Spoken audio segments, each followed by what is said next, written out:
LDF മാത്രമാണ് പാവപ്പെട്ടവർക്ക് ആശ്രയമായി ഉള്ളതെന്ന് രാഷ്ട്രീയ ഭേദമന്യേ ആളുകൾ തിരിച്ചറിഞ്ഞുവെന്ന് CPM സംസ്ഥാന സെക്രട്ടേറിയറ്റ് അംഗം MB Jayarajan. LDF Taliparamba municipal തെരഞ്ഞെടുപ്പ് റാലി ഉദ്ഘാടനം ചെയ്ത് സംസാരിക്കുകയായിരുന്നു അദ്ദേഹം. തെരഞ്ഞെടുപ്പിൽ ജനങ്ങൾ LDFനെ മാത്രമേ തിരഞ്ഞെടുക്കൂ എന്നും MB ജയരാജൻ കൂട്ടിച്ചേർത്തു. UDFന്റെ ഭരണത്തിൽ വികസന മുരടിപ്പും സ്വജനപക്ഷപാതവും കൊണ്ട് തകർന്ന കേരളത്തെ ഏറ്റെടുത്ത് ലോകോത്തരമാക്കിയത് തുടർന്നു വന്ന LDF സർക്കാരാണ്. വികസനത്തിന്റെ മറുപേരായി LDF മാറി. UDF ഉപേക്ഷിച്ച പദ്ധതികളെല്ലാം ഏറ്റെടുത്ത് നടപ്പിലാക്കി. ഇച്ഛാശക്തിയുള്ള സർക്കാരാണെന്ന് തെളിയിച്ചു. അതുകൊണ്ട് തന്നെ വീണ്ടും തെരഞ്ഞെടുക്കപ്പെട്ടു.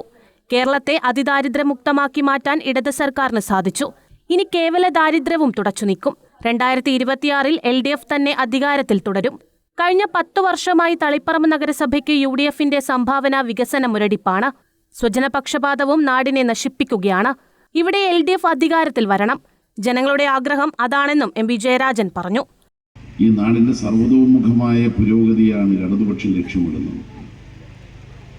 തളിപ്പറമ്പ് മുനിസിപ്പാലിറ്റി കഴിഞ്ഞൊരു ദശകം വികസന മുരടിപ്പ്, അഴിമതിയും സ്വജനപക്ഷപാതവും മാത്രമാണ് നടപ്പാക്കിയത്.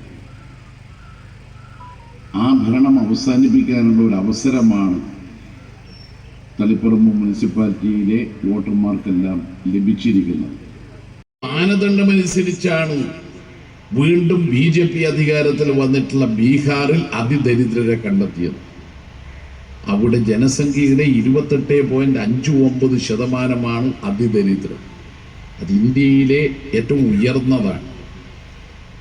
കോൺഗ്രസ് ഭരിക്കുന്ന കർണാടകയിൽ അതിദരിദ്രരെ കണ്ടെത്തിയത് ഇതേ മാർഗരേഖ ഉപയോഗിച്ചിട്ടാണ്.